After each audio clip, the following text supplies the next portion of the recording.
What is the containment policy? Let me explain it to you. As we all know, we live in a world where there is capitalism and communism.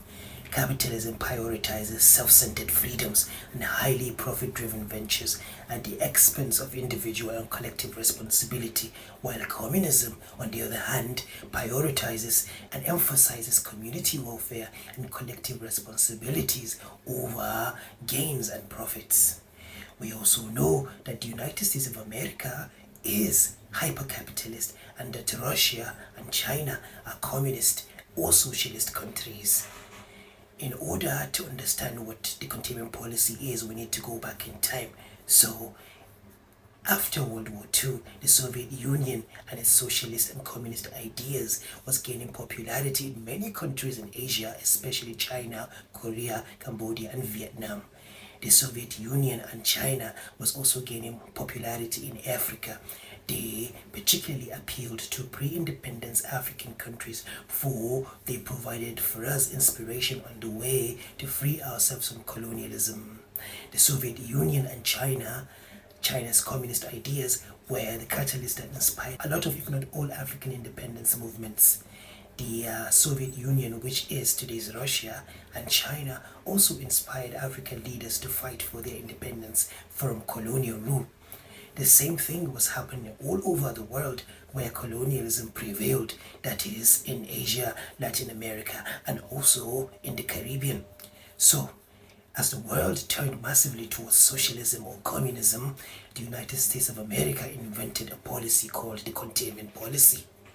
Simply put, the containment policy was a policy put in place and championed by the United States of America with the help of Western European allies to prevent the spread of communism. So, I find myself asking this question: how did the United States of America implement that containment policy? Well, they did that in many ways.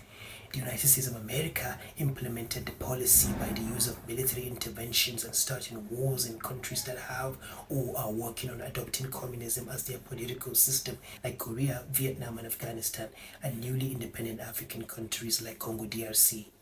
They also used propaganda in the media, which painted communism as evil and the death of democracy, when in reality, democracy itself exists within communism.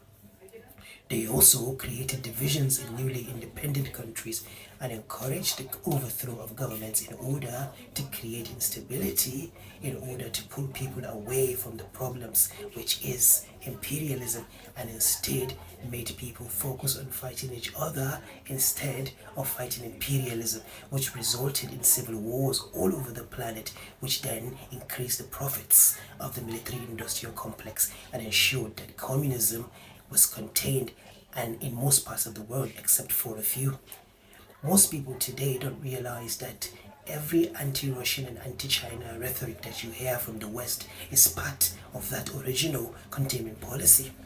The containment policy is still being used today to stop the people of the world, especially those of us from the global south, from being free and keeping them in, or rather keeping us in a tight grip of capitalism and imperialism and control by the United States and its globalist empire.